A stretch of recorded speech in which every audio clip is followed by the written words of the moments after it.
कैसे हैं दोस्तों?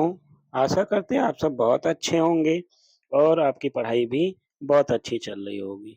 आप देखना शुरू कर चुके हैं एग्ज़ाम बूस्टर, मैं अनूप कुमार। जैसा कि आप जानते हैं, हम आपके लिए लेकर आते हैं शिक्षा से संबंधित बहुत ही अच्छी-अच्छी वीडियो जो आधारित होती हैं सामाजिक विज्ञान पर। आज हम लेकर आए हैं राजीव पब्लिकेशन एनसीईआरटी पैटर्न पर आधारित सामाजिक विज्ञान की 9th क्लास की बुक जो भूगोल विषय से संबंधित है और भूगोल के अध्याय 2 भारत का भौतिक स्वरूप से आज बहुत ही महत्वपूर्ण क्वेश्चनों की सीरीज लेकर उपस्थित हुए हैं और ये सभी विद्यार्थियों के लिए बहुत ही महत्वपूर्ण है जो तैयारी में लगे हुए हैं या जो एकेडमिक पढ़ाई कर रहे हैं। जहाँ पर भी भूगोल पूछा जाता है, वहाँ पर भौतिक भूगोल से संबंधित प्रश्नों को यहाँ पर लेकर आया गया है। चलिए शुरू करते हैं हम इस वीडियो को और पहला प्रश्न आप इस प्रकार देख पाएंगे।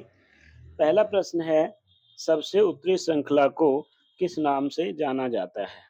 तो का विकल्प है हिमांचल, खा विकल्प है हिमाद्री, गा विकल्प है शिवालिक और घा विकल्प है इनमें से कोई नहीं।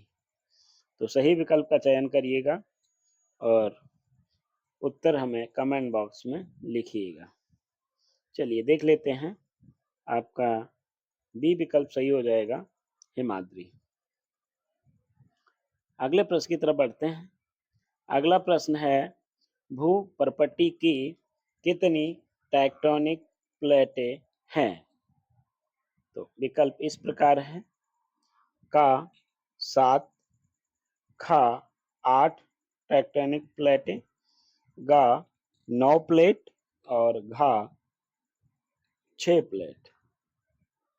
सही उत्तर का चयन करें तो सही उत्तर हो जाएगा का विकल्प 7 प्लेट।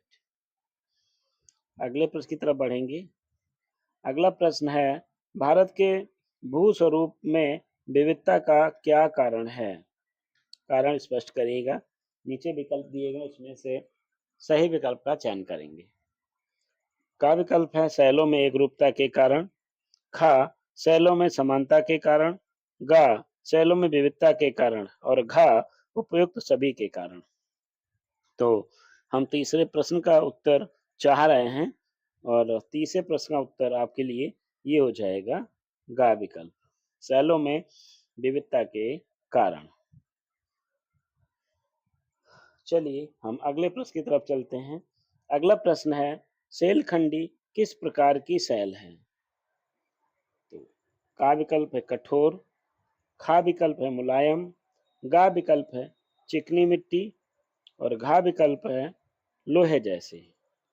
ये वीडियो को लाइक करें, दोस्तों में शेयर करें और एग्जाम बूस्टर को सब्सक्राइब करें। तो इसका सही उत्तर हो जाएगा आपका खा विकल्प, मुलायम। क्या हो जाएगा? मुलायम हो जाएगा। अगले प्रश्न की तरफ बढ़ते हैं। अगला प्रश्न है, भारत को विशाल देश क्यों माना जाता है? क्यों माना जाता है उसके लिए विकल्प 4 दिए गए हैं। सही विकल्प का चयन कर उत्तर देने का प्रयास करेंगे। का है एक समान स्थलाकृतियों के कारण, खा विकल्प है विभिन्न स्थलाकृतियों के कारण, गा विकल्प अधिकांश पर्वतीय स्थलाकृतियों के कारण और घा अधिकांश पर्वतीय स्थलाकृतियों के कारण, सॉरी पठारी स्थलाकृतियों के कारण। तो इसमें से सही विकल्प का चयन करके आपको उत्तर देना है। उत्तर इतना आसान है कि आप जैसे विकल्प को पढ़ेंगे आपका आपके सामने जो है उत्तर निकल कर आ जाएगा। तो आपका खा विकल्प सही हो जाएगा विभिन्न स्थलाकृतियों के कारण। अगला प्रश्न को ध्यान से पढ़ेंगे। सिंधु एवं तीस्ता नदी के बीच जमा कंकड़ों की तंग पट्टी को शिवालिक की ढाल के समांतर पाई जाती है, उसे कहा जाता है?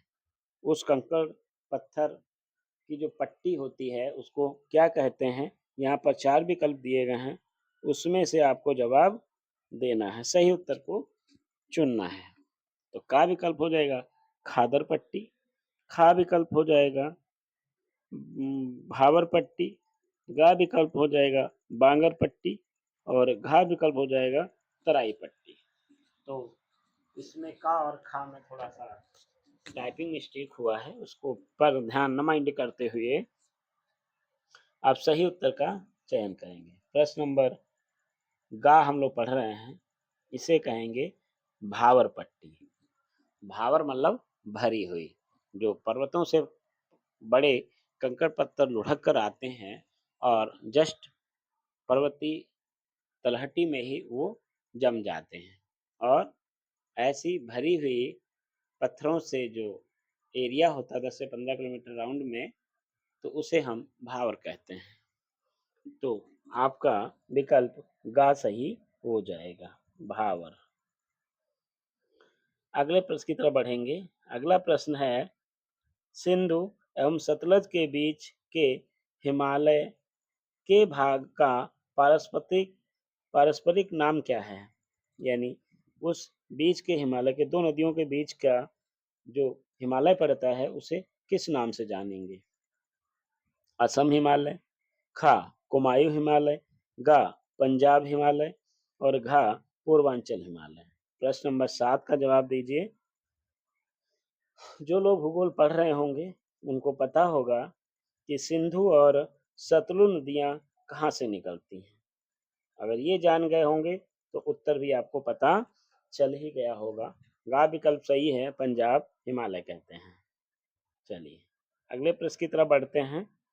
अगला प्रश्न है उस सिद्धांत का नाम बताइए जिसके अनुसार पृथ्वी की परपटी मुख्यतः 7 बड़े भूखंडों में बटी है। का कोरियालिस का सिद्धांत, खा महाद्वीपीय प्रतिस्थापन का सिद्धांत, गा विवर्तनिक प्लेट विवर्तनिक सिद्धांत और घा फेरल का सिद्धांत। हम प्रश्न नंबर 8 को पढ़ रहे थे और इसमें आपको प्रश्न नंबर 8 का विकल्प चुनना है।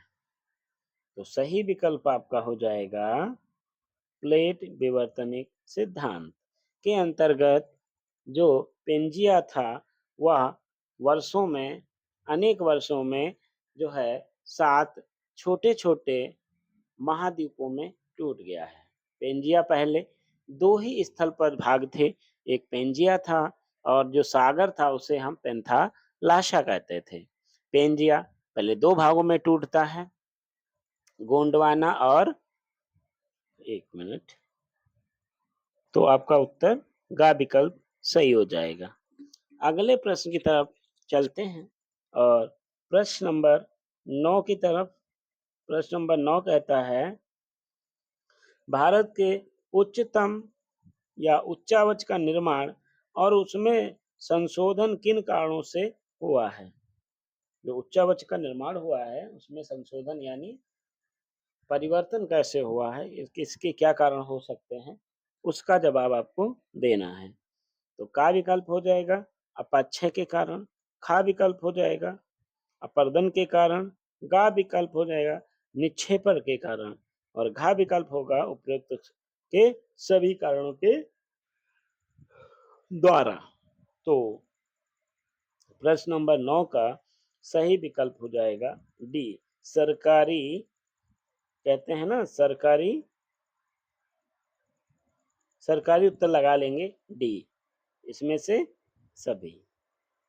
एंड इस वीडियो में अगला प्रश्न हम लेकर आ गए हैं। अगला प्रश्न है कुल्लू घाटी किस राज्य में स्थित है? ये तो बहुत ही आसान उत्तर है आपके लिए। कुल्लू घाटी उत्तर प्रदेश, हिमाचल प्रदेश, उत्तराखंड एंड राजस्थान। तो जो लोग पर्यटन किए होंगे थोड़ा बहुत उनको पता चल ही गया होगा। कुल्लू जो है ये हिमाचल प्रदेश की एक घाटी है, घाटी शहर है। ठीक है, इसके साथ अगले प्रश्न की तरफ बढ़ेंगे। अगला प्रश्न है, भारत का सबसे पुराना पर्वत किस राज्य में है? तो उत्तर है आपका पंजाब, दूसरा रहेगा आपका राजस्थान, तीसरा विकल्प रहेगा मध्य प्रदेश और चौथा विकल्प रहेगा गुजरात। सही विकल्प का चयन करते हुए आप उत्तर का चयन करेंगे। जो अरावली है, ये सबसे पुराना पर्वत है और ये राजस्थान राज्य में स्थित है। कहाँ स्थित है? राजस्थान। राजस्थान में अरावली पर्वत है और ये सबसे पुराना पर्वत है या अवशिष्ट पर्वत है। अगला प्रश्न है, दक्षिण भारत का सबसे ऊंचा पर्वत कौन सा है? विकल्प रहेंगे आपके इस प्रकार: का नीलगिरी, खा अन्नामलाई, गा महेंद्रगिरी और घा गिरी पहाड़ियाँ। ये वी गलत लिख गया है, यानी गिरी पहाड़ियाँ। इसमें से आपको सही उत्तर देना है और सही उत्तर आपका हो जाएगा अन्नामलाई, जो कि दक्षिण भारत की सबसे ऊंची पर्वत चोटी है। भारत का सबसे बड़ा रेगिस्तान का क्या नाम है? जो भारत का सबसे बड़ा रेगिस्तान है, उसमें से विकल्प इस प्रकार रहेंगे: सहारा मरुस्थल, खा थार मरुस्थल, गा गोबी मरुस्थल और घा कालाहारी मरुस्थल। तो सबको पता होगा कि भारत का जो सबसे बड़ा रेगिस्तान है, उसे हम थार मरुस्थल कहते हैं। क्या कहते हैं? थार मरुस्थल। ठीक, तो वीडियो को लाइक करें, दोस्तों में शेयर करें और हमारे एग्जाम बूस्टर चैनल को सब्सक्राइब करें। वीडियो देखने के लिए धन्यवाद दोस्तों। नमस्कार।